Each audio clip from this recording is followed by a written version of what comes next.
Assalamualaikum warahmatullahi wabarakatuh. Pada kesempatan kali ini bersama Ada Kelas di ATV, saya Slamet Riyadi dari MA Muhammadiyah 1 Malang akan menyampaikan dan dalam kegiatan pembelajaran kali ini dengan tema kelompok sosial. Pada segmen yang pertama kita akan berbicara tentang tujuan kita belajar kelompok sosial, kemudian pengertian kelompok sosial, dan juga ciri kelompok sosial. Tujuan kita belajar tentang kelompok sosial adalah dalam rangka untuk memahami dasar kelompok sosial. Kemudian memahami ciri-ciri kelompok sosial dan memahami bentuk-bentuk kelompok sosial. Yang pertama berkaitan dengan pengertian kelompok sosial.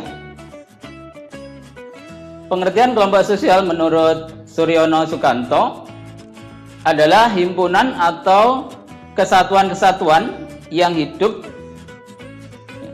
bersama karena adanya hubungan di antara mereka secara timbal balik dan saling mempengaruhi. Kalau menurut Paul B. Horton dan Kester Elhan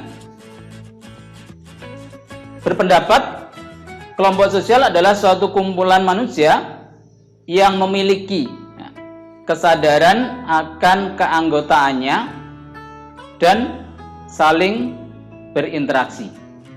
Jadi pada intinya kelompok sosial itu ada beberapa hal yang perlu untuk kita memahaminya.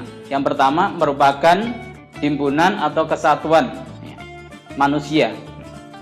Yang kedua adanya kesadaran sebagai bagian dari anggota itu dan kemudian ada interaksinya. Kemudian menurut Camerton itu suatu kelompok bisa disebut sebagai kelompok sosial kalau memiliki 3 kriteria. Yang pertama ditandai oleh sering terjadinya interaksi.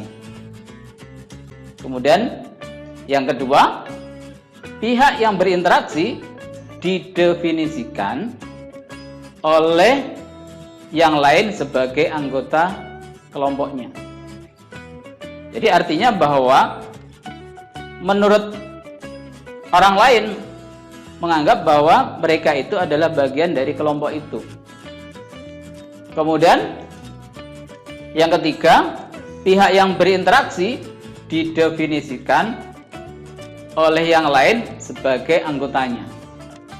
Jadi sebaliknya. Itu menurut Camerton bahwa suatu kelompok dikatakan termasuk kelompok sosial kalau memiliki 3 kriteria. Kalau menurut R.M. McIver dan Charles H. Pick, ia mengatakan bahwa suatu kelompok sosial akan disebut demikian kalau ada beberapa hal yang harus dipenuhi. Yang pertama, merupakan kesatuan yang nyata. Kemudian yang kedua, setiap anggota kelompok sadar bahwa dia merupakan bagian dari kelompoknya.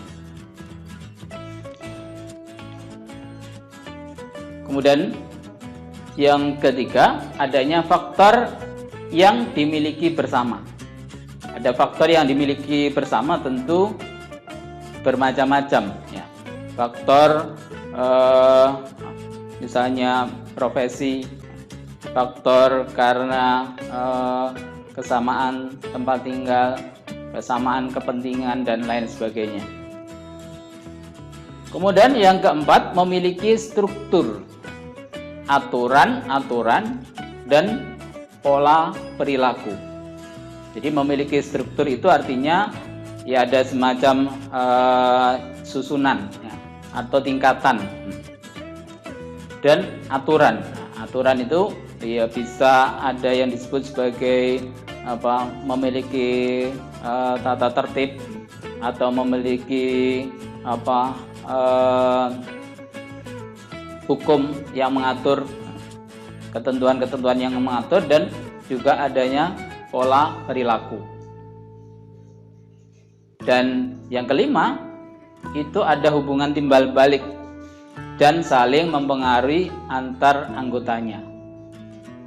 Jadi hubungan timbal balik itu artinya hubungan kedua belah pihak, tidak hanya pada satu pihak, dan di antara kedua pihak tadi itu saling mempengaruhi.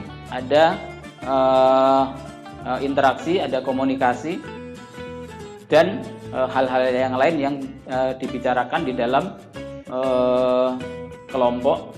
Baik, itu dari segmen yang pertama berkaitan dengan kelompok sosial.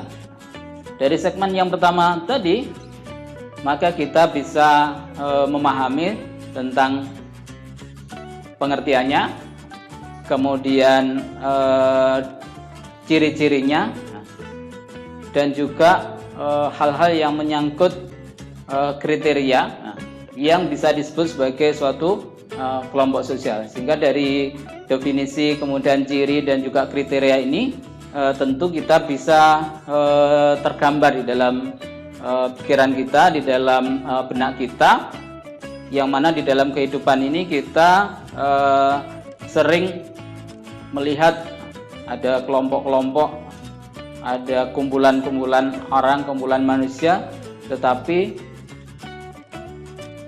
tidak bisa misalnya membedakan apakah ini termasuk kelompok yang betul-betul memiliki ikatan yang kuat, memiliki persamaan kepentingan yang sama, atau dan yang lainnya.